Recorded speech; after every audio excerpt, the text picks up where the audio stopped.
तो दोस्तों नमस्कार, आप सभी का स्वागत है आपके अपने यूट्यूब चैनल स्टडी विद डीएसआरजी में। दोस्तों 12,460 शिक्षक भर्ती प्रक्रिया से जुड़ी हुई महत्वपूर्ण जानकारी आप सभी के साथ इस वीडियो के माध्यम से डिस्कस करने वाले हैं।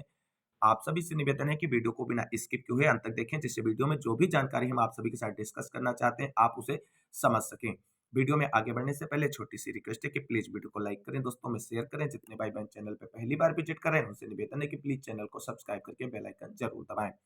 तो आइए दोस्तों शुरू करते हैं आज का ये वीडियो। साथियों, जैसा कि आप सभी लोग जानते हैं, जिन 51 जनपद में 12,460 शिक्षक भर्ती की सीटें थी, उन सभी जनपद के जिला बेसिक शिक्षा अधिकारियों की तरफ से अनंतिम चयन सूची प्रकाशित कर दी गई थी और अनंतिम चयन सूची में शामिल सभी अभ्यर्थियों की आज काउंसलिंग और डॉक्यूमेंट वेरिफिकेशन जिला मुख्यालय पर ही किया जाएगा। और आज काउंसलिंग पूरी होने के बाद सभी जो अर्ह अभ्यर्थी पाए जाएंगे आज की काउंसलिंग में, उन्हें कल नियुक्ति पत्र वितरित किया जाएगा।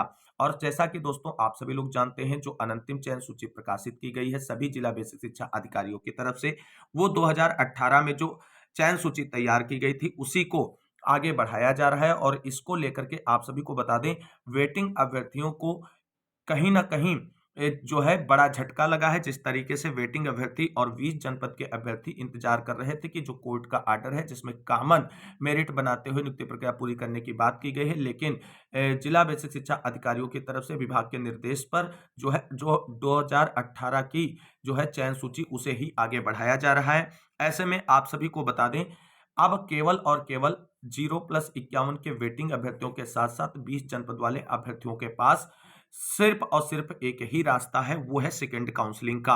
और उसमें आप सभी को बता दें, जो 20 जनपद के अभ्यर्थी हैं उनके लिए second counselling open to all का ही एकमात्र रास्ता बचा है, जिससे उन्हें नौकरी मिल सकती है 12,460 शिक्षक भर्ती प्रक्रिया में। अब दोस्तों आप सभी को बता दें, जब अनंतिम चयन सूची प्रकाशित हो चुकी है उसमें 2018 की सूची को ही प्रोसीड किया जा रहा है जिला बेसिक शिक्षा अधिकारियों की तरफ से। ऐसे में आप सभी को बता दें, सेकंड काउंसलिंग को लेकर के साथियों के मन में ढेर सारी शंकाएं हैं कि सेकंड काउंसलिंग होगी या नहीं होगी, और सेकंड काउंसलिंग होगी तो कब होगी, और second counselling open to all होगी या नहीं होगी, क्या 20 जनपद वालों का चयन होगा या नहीं होगा, और सेकंड काउंसलिंग में किस कटाव तक के अभ्यर्थियों का चयन सुनिश्चित होगा। ये सारे प्रश्न जो हैं इन अभ्यर्थियों के मन में आने लगे हैं। और इसी क्रम में आप सभी को बता दें, वेटिंग अभ्यर्थियों की तरफ से और 20 जनपद के अभ्यर्थियों की तरफ से कल अपनी शंकाओं के और प्रश्नों के समाधान को लेकर के जो है डीजी मैम और सचिव सर से मुलाकात की गई। अब देख लेते हैं, सेकंड काउंसलिंग को लेकर के अभ्यर्थियों की तरफ से जब डीजी मैम और सचिव सर से मुलाकात की गई तो वहां से क्या अपडेट निकलकर सामने आ रही है, क्या जानकारी है सेकंड काउंसलिंग को लेकर के, सब कुछ डिस्कस करेंगे। आप सभी लोग वीडियो में पैसेंस पूर्वक अंत तक बने रहें। दोस्तों आप सभी लोग यहाँ पर देख सकते हैं कि वेटिंग अभ्यर्थियों की तरफ से जब सेकंड काउंसलिंग को लेकर के डीजी मैम और सचिव सर से मुलाकात की गई तो वहां पर क्या अपडेट निकलकर सामने आ रही है। तो आप सभी लोग देख सकते हैं, 12,460 शिक्षक भर्ती में मनमानी का लगाया आरोप, अभ्यर्थी पहुंचे निदेशालय, कहा छूटे अभ्यर्थियों के काउंसलिंग में बीएसए के अलग अलग नियम क्यों। खबर जानते हैं विस्तार से। दोस्तों प्रदेश में 12,460 शिक्षक भर्ती में छूटे अभ्यर्थियों के लिए हो रही काउंसलिंग प्रक्रिया में अलग अलग नियम अपनाए जाने का आरोप लगाया गया है। मनमानी से नाराज अभ्यर्थी बृहस्पतिवार को बेसिक शिक्षा निदेशालय पहुंचे। उन्होंने महानिदेशक कंचन वर्मा और बेसिक शिक्षा परिषद के सचिव प्रताप सिंह बघेल से मुलाकात कर एक ही नियम से खाली पदों को भरने की मांग की। अभ्यर्थियों ने बताया कि न्यायालय के निर्देश पर विभाग ने खाली पदों पर चयन प्रक्रिया शुरू की है। 27 दिसंबर तक अंतिम चयन सूची तैयार करके जिला स्तर पर अपलोड करनी थी, पर 28 दिसंबर को भी यह प्रक्रिया जारी रही। 29 दिसंबर को अभिलेख परीक्षण होना है।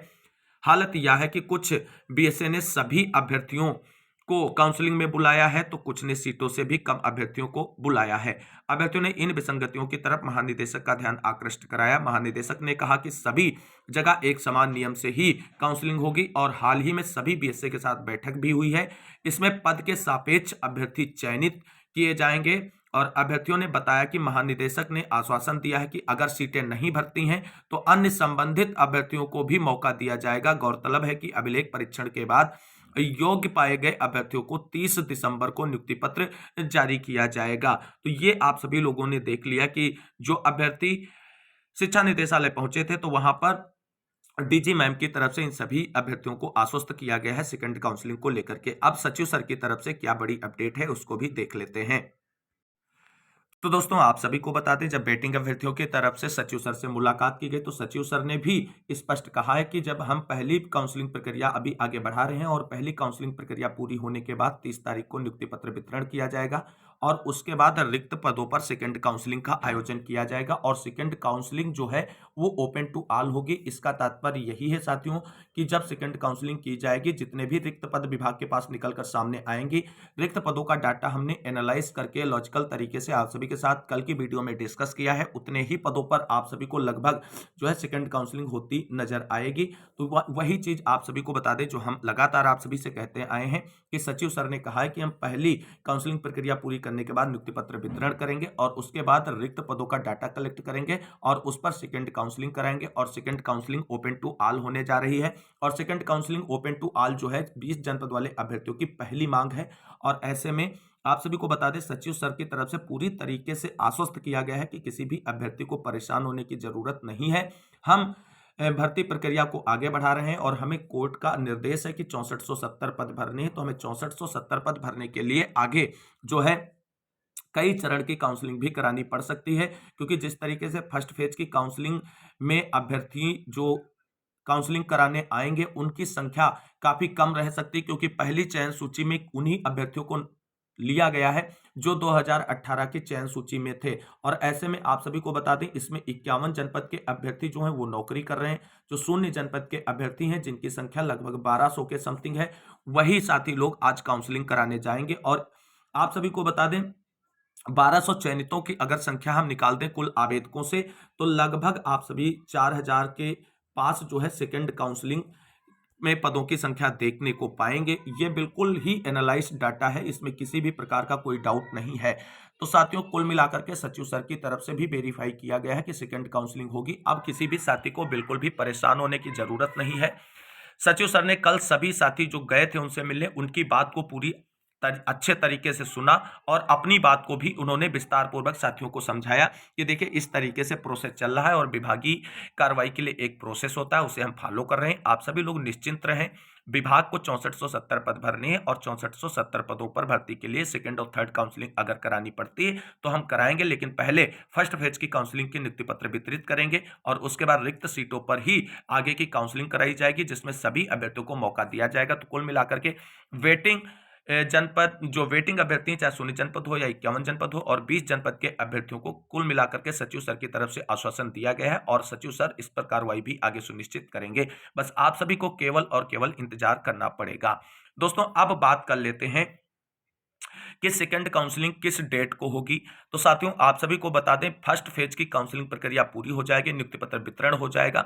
उसके बाद आप सभी को बता दें सचिव सर ने कहा है कि डाटा कलेक्ट किया जाएगा। तो आप मान के चलिए 30 तारीख को नियुक्ति पत्र वितरण है, 31 और 2 तक डाटा कलेक्शन का कार्य विभाग के पास 100% डन हो जाएगा और 2 जनवरी के बाद ही आप सभी को बता दें इसमें सेकंड काउंसलिंग को लेकर के कोई शासनादेश आप सभी को देखने को मिल सकता है और सेकंड काउंसलिंग के लिए विस्तृत शासनादेश जारी किया जाएगा। और जो जानकारी निकलकर सामने आ रही है वो यही है कि 8 जनवरी से पहले सेकंड काउंसलिंग आप सभी को देखने को मिल सकती है। तो अगर साथियों जिस तरीके से सचिव सर ने आश्वस्त किया और ऐसे कार्रवाई आगे सुनिश्चित की जाती है तो मैक्सिमम लोगों का चयन इस भर्ती में सुनिश्चित होने जा रहा है। अब बात कर लेते हैं दोस्तों किस कटाव पर सेकंड काउंसलिंग में अभ्यर्थियों का चयन हो जाएगा।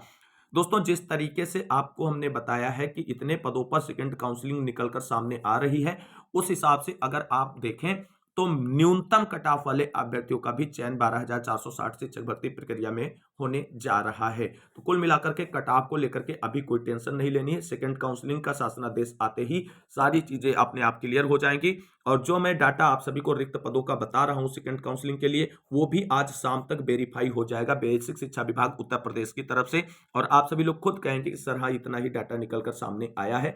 और मैंने कहा था अगर किसी को मेरी बात पर भरोसा नहीं है तो वो खुद अपने स्तर से प्रयास करके डाटा कलेक्ट कर सकता है और सभी 51 जनपद के मुख्यालयों से जानकारी प्राप्त कर सकता है कि आज कितने अभ्यर्थियों ने काउंसलिंग कराई है। तो कुल मिलाकर के हमने आज जो है चयनित जो अभ्यर्थी हैं 0 जनपद के उनमें 1200 अभ्यर्थी हैं, लगभग इतने अभ्यर्थियों की तरफ से आज काउंसलिंग कराई जा सकती है। बाकी सारे जो रिक्त पद होंगे वो सेकंड काउंसलिंग के लिए जाएंगे, ये बिल्कुल कंफर्म खबर है दोस्तों। तो कुल मिलाकर के 12460 शिक्षक भर्ती प्रक्रिया में वेटिंग अभ्यर्थियों के लिए बहुत ही अच्छी और सकारात्मक खबर है। सभी का चयन सुनिश्चित होने जा रहा है, किसी को बिल्कुल भी परेशान होने की जरूरत नहीं है। तो दोस्तों ये थी आज की महत्वपूर्ण अपडेट जो सेकंड काउंसलिंग को लेकर के डीजी मैम और सचिव सर से मुलाकात के बाद निकल कर सामने आई है। और जिसको मैंने आप सभी के साथ लॉजिकल तरीके से समझाने का प्रयास किया। उम्मीद करते हैं जानकारी अच्छी लगी होगी। अगर वीडियो अच्छा लगा है तो लाइक करें, दोस्तों में शेयर करें और लेटेस्ट अपडेट पाने के लिए चैनल को सब्सक्राइब करके बेल आइकन जरूर दबाएं। मिलते हैं अगली वीडियो में, तब तक के लिए सभी साथियों को जय हिंद, जय भारत, वंदे मातरम।